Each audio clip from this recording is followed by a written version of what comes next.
Bueno, el día de hoy entonces vamos a avanzar con lo referido al análisis de la información cualitativa.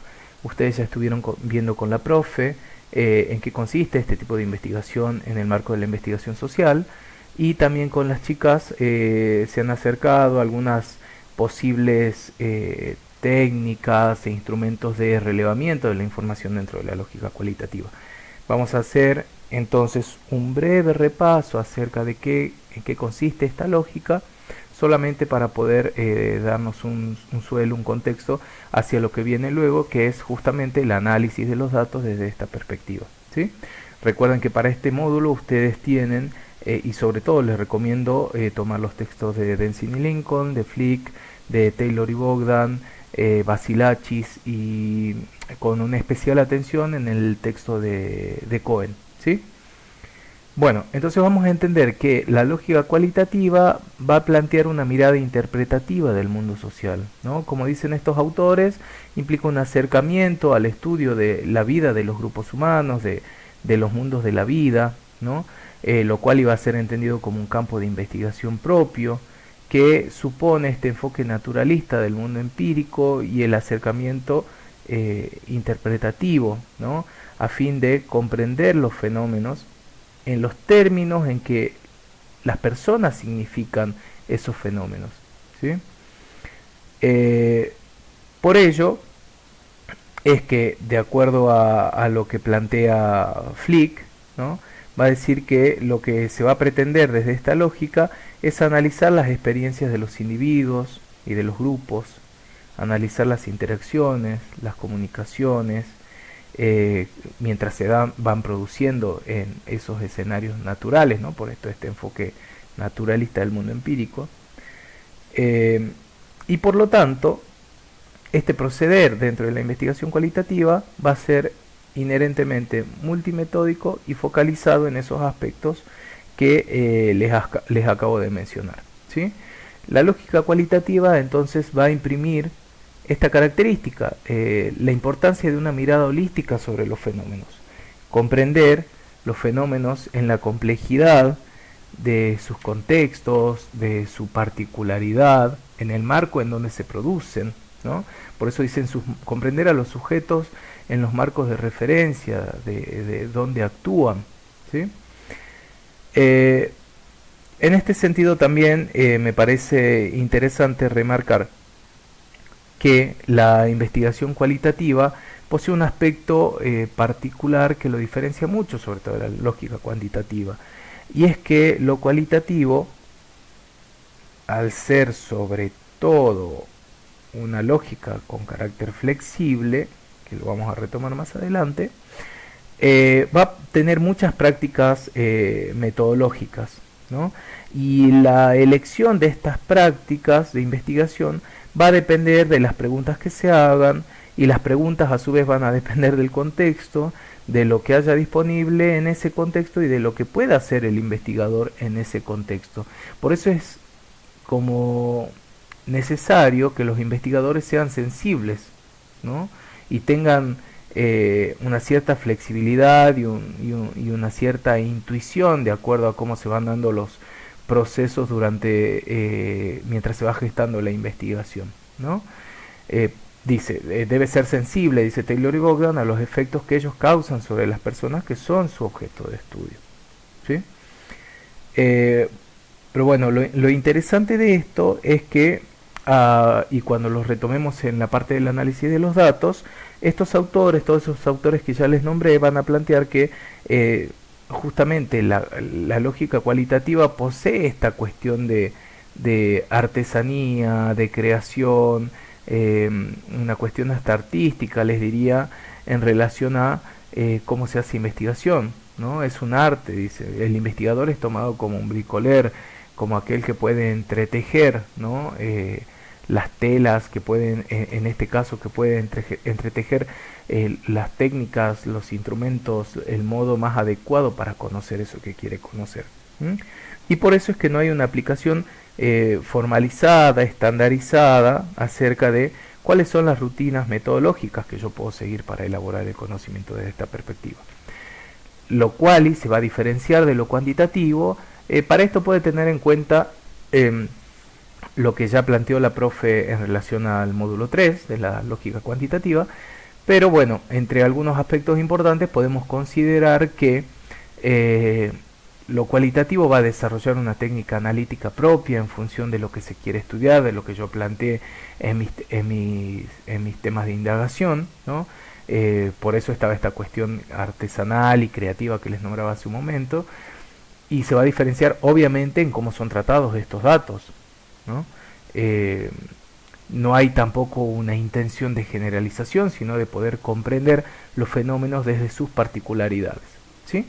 Entonces, una vez que yo pude efectuar mi investigación desde esta lógica, relevando datos con los instrumentos que yo construí para tal fin, recuerden que tanto el análisis como la etapa de, de, de aplicación del instrumento para relevar información no son instancias separadas, sino que son momentos que van dialogando y se van desarrollando al mismo tiempo, se van imbricando, ¿sí?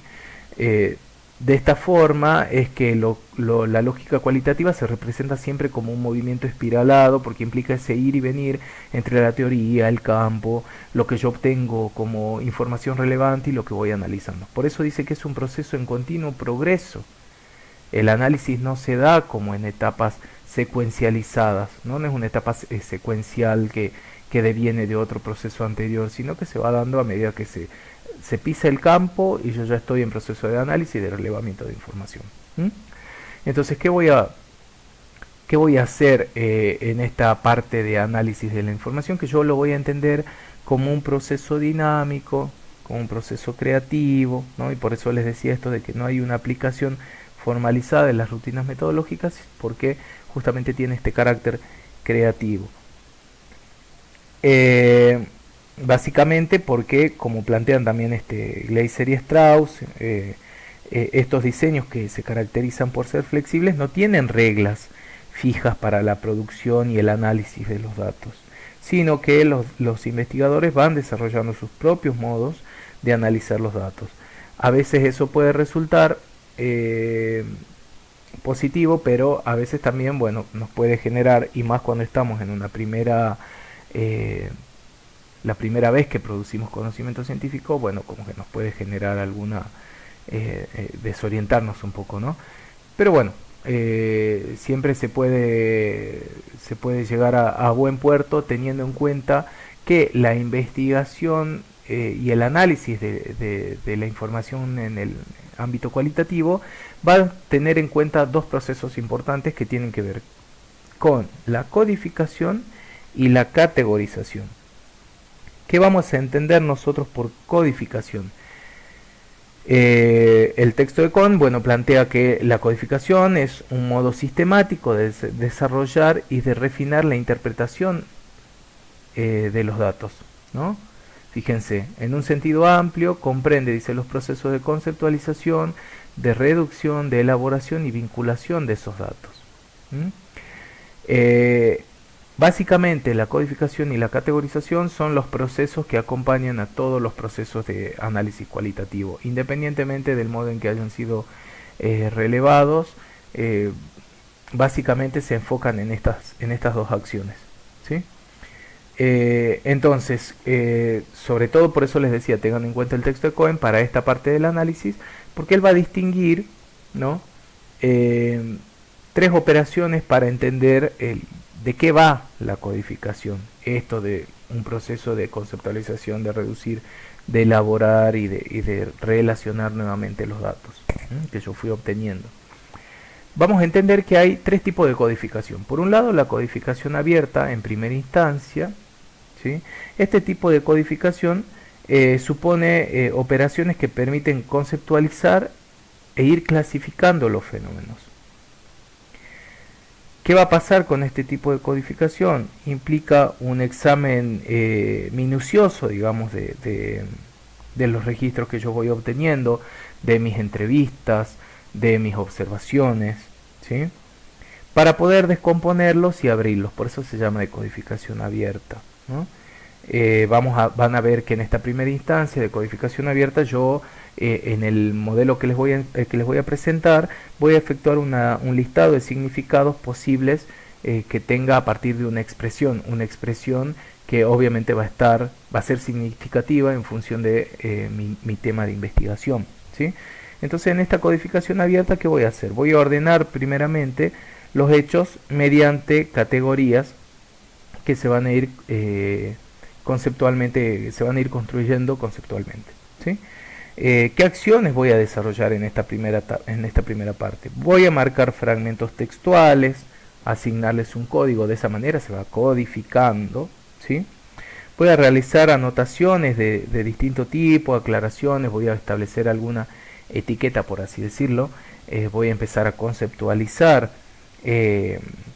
esos, lo que vamos a llamar incidentes, ¿no? Y que van a ser unidades de sentido, que vamos a tener que seleccionar en función del tema de investigación, y voy a elaborar también memorandos que van a ir dando cuenta de cómo se va efectuando el proceso de investigación y que puede incluir en su cuerpo algunas notas, ideas, hipótesis emergentes, etcétera. Esto lo vamos a ir viendo ahora con los ejemplos que les voy a mostrar, ¿sí? Luego vamos a pasar a una instancia de codificación axial. Nosotros vamos a trabajar desde la lógica inductiva para la explicación de cómo producir, en este caso, datos desde la lógica cualitativa, y vamos a, desde lo inductivo, llegar únicamente hasta esta instancia de codificación axial, ¿sí? Ya les explico por qué. ¿En qué va a consistir esta codificación axial?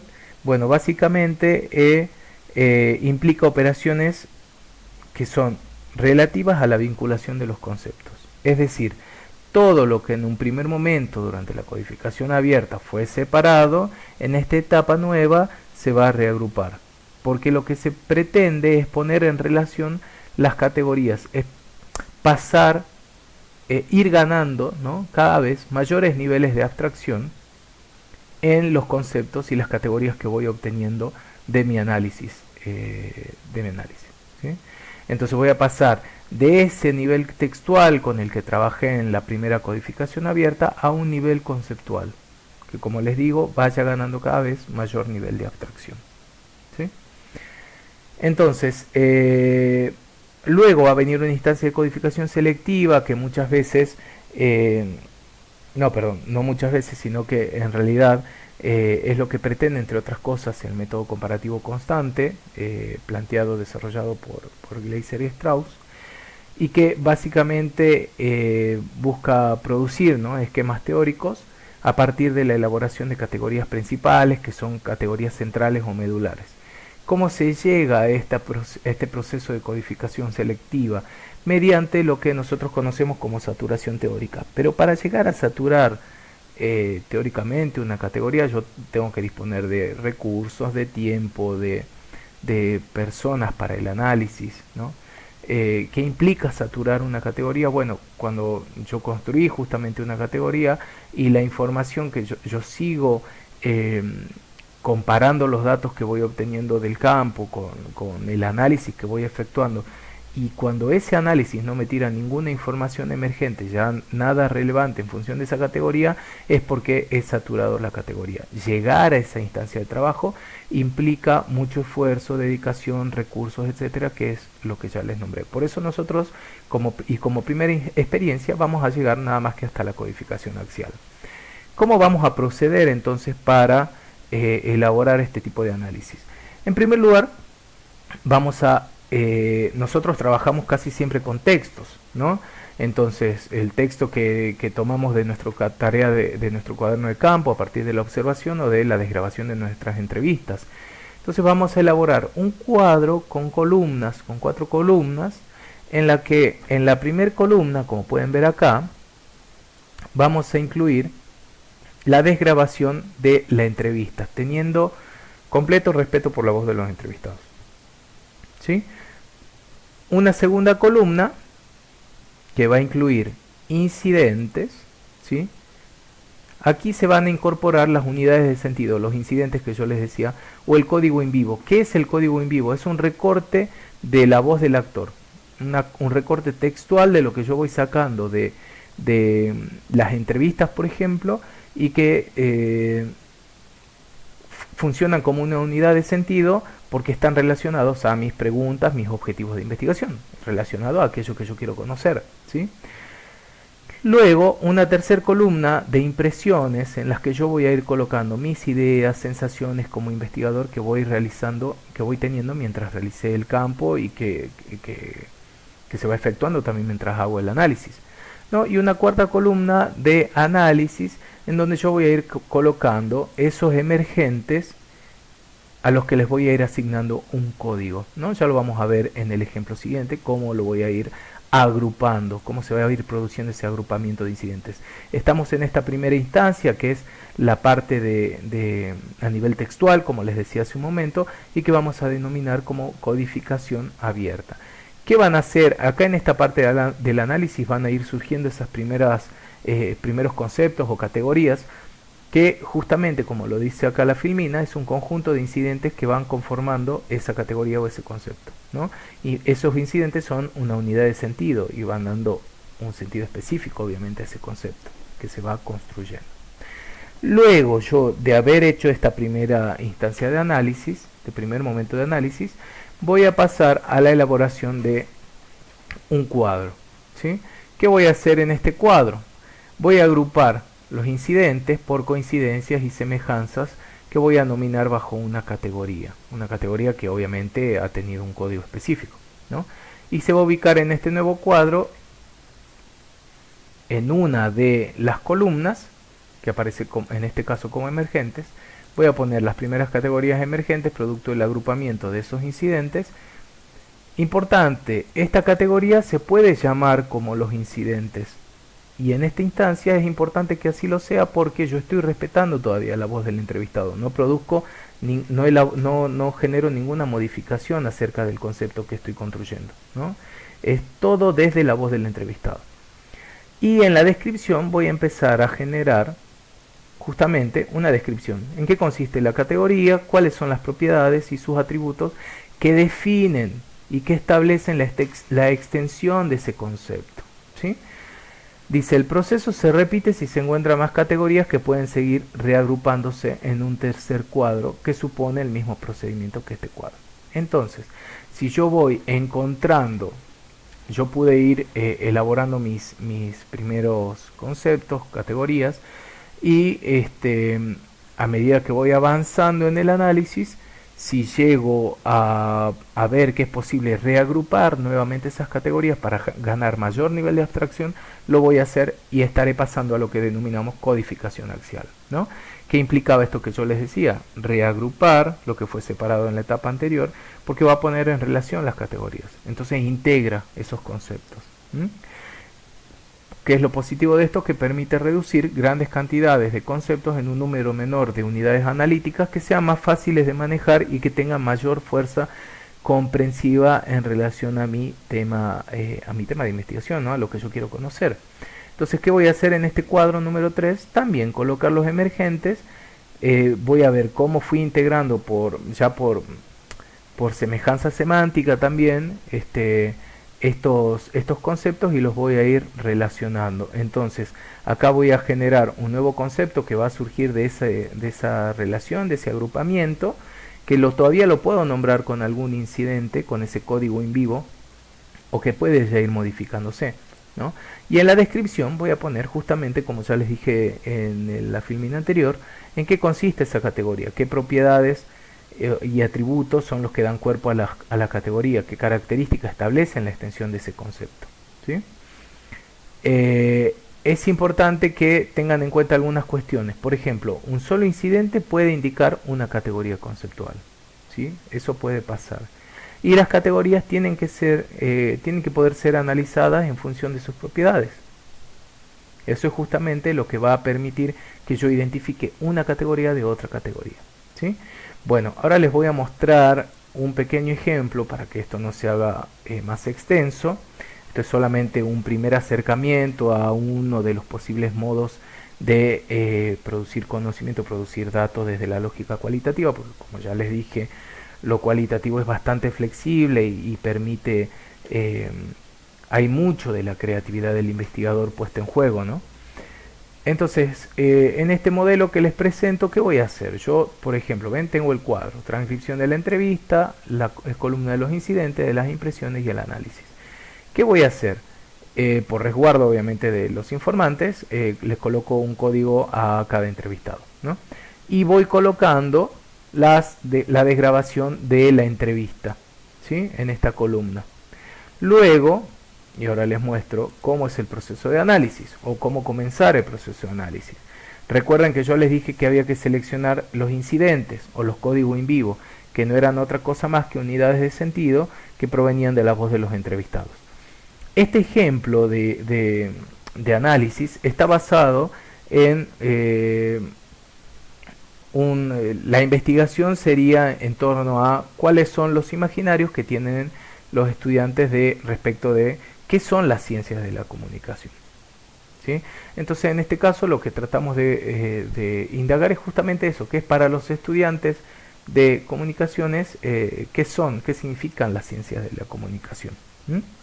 Mi sugerencia es que ustedes, cuando tengan sus propias investigaciones y estén en la instancia de análisis, lean siempre en profundidad toda esta columna referida a la transcripción de la entrevista y de las observaciones, para que ustedes, luego de varias lecturas, puedan ir identificando algunos temas, algunos subtemas, algunos ejes que les permitan comprender bien cómo puedo ir analizando la información, ¿no? En función siempre de mis objetivos y de mis preguntas de investigación.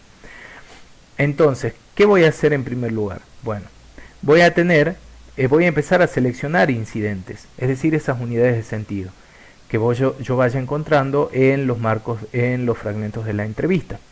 Los voy a ir colocando de esta forma. ¿Qué voy a hacer con esos incidentes? Le voy a asignar un código, la codificación. Creo, dice acá, que la ciencia de la comunicación es un campo compuesto por diversas disciplinas. Bueno, hay una unidad de sentido que me interesa para poder definir qué son las ciencias de la comunicación. Le voy a asignar este código. Si yo encuentro a lo largo de la entrevista incidentes similares, los voy a asignar bajo el mismo código para ir organizándome. ¿Ven? Acá hay otro que le asigné con el color verde y que le puse el mismo código para poder identificarlo luego. ¿Qué voy a colocar en la columna de impresiones? Y así, voy a hacer, como pueden ver acá, A2, A2, A3, yo les coloqué ese código para poder identificarlo. Luego voy a pasar a la columna de impresiones y voy a colocar, como les dije, algunas ideas o algunas cuestiones que van emergiendo que voy teniendo yo a medida que se realice el trabajo de campo y la instancia de análisis. Y en la cuarta columna voy a ir colocando ya estas primeras categorías o conceptos. Entonces vieron que yo estoy nombrando la categoría como lo nombra el entrevistado. Campo compuesto por diversas disciplinas, ¿sí? No modifique nada. Entonces voy a colocar, esa va a ser mi primera categoría y coloco los incidentes que dan cuenta de esa categoría. Voy a ir entonces, así voy a hacer con el resto de las categorías o conceptos que vayan surgiendo, ¿sí? Luego voy a pasar a la elaboración del cuadro 2, como les dije en el momento anterior, ¿no? Y ahí voy a colocar qué emergentes hay, ¿no? Bueno, en primer lugar esta categoría, campo compuesto por diversas disciplinas, y había otra característica del campo que era bastante similar, que podía agruparse con esta otra. Entonces ya realicé un primer agrupamiento, ¿no? Que va a respetar incluso la voz del entrevistado, ese código in vivo, y se va a reformular el nombre de la categoría, Ciencia de la Comunicación y su carácter multidisciplinar. ¿Qué tenía que hacer entonces yo? Describir en esta nueva instancia, describir de qué va esa categoría. El campo de la ciencia de la comunicación se inscribe en un campo mayor que es el de las ciencias sociales. Se caracteriza por su amplitud y por ser multidisciplinar. Es heredero de otras disciplinas como la sociología y la antropología. Acabo de describir todo lo que encontré dentro de esos incidentes. Voy a marcar las propiedades ahora. Las propiedades, recuerden, eran las características constitutivas, esos atributos que definen la extensión del concepto y por lo tanto lo delimitan, ¿no? Entonces, esta es la categoría. ¿Cuáles son las propiedades? Pertenencia a un campo de conocimiento más amplio, ciencias sociales. Origen y naturaleza multidisciplinar. Eso me da cuenta de en qué consiste esta categoría, ¿sí? Ahora, esto es lo correspondiente a la fase de la codificación abierta. Si yo encuentro que es posible, en función de todas las entrevistas que realicé, las observaciones, voy encontrando cada vez más posibilidades de reagrupamiento por semejanza semántica, voy a elaborar otro cuadro en el que voy a incluir, por ejemplo, en este caso, este concepto, ¿verdad? Que surgió esta categoría, con otra similar, que por semejanza semántica las pueda agrupar. Y voy a elaborar nuevamente una categoría, producto del agrupamiento de estas, ¿no? Que me permita establecer una descripción y las propiedades de qué consiste justamente esa categoría que va emergiendo desde la voz de los entrevistados. Hemos llegado en esta instancia a lo que denominamos codificación axial, porque acá en este momento ya nosotros podemos ir reelaborando esas categorías también en función de algunos elementos, marcos de interpretación teórica que hayamos adoptado dentro de nuestro diseño de investigación, de nuestro proceso de investigación, ¿sí? Entonces acá vamos ganando, como yo les decía, en proceso de abstracción. Hemos pasado del plano meramente textual a la elaboración, fíjense, cada vez más teórica, de mayor abstracción teórica, para la elaboración de esas categorías, ¿sí? Entonces, este es un pequeño ejemplo, un pequeño aporte acerca de cómo se efectúa el análisis de información dentro de la investigación cualitativa. Espero que les haya servido. Como les dije, es solamente un acercamiento, y cualquier duda que ustedes tengan pueden recurrir siempre a consultas, y lo vamos profundizando. Es un tema que con pocos minutos de clase no se puede abordar en su complejidad, pero que por lo menos sirve para tener algún acercamiento a las posibilidades de trabajo que ustedes van a realizar luego en su investigación. Así que bueno, eso sería todo, y nos estamos viendo en la próxima clase. Les mando un saludo. Cualquier cosa pueden comunicarse conmigo y vamos despejando algunas dudas. Hasta la próxima.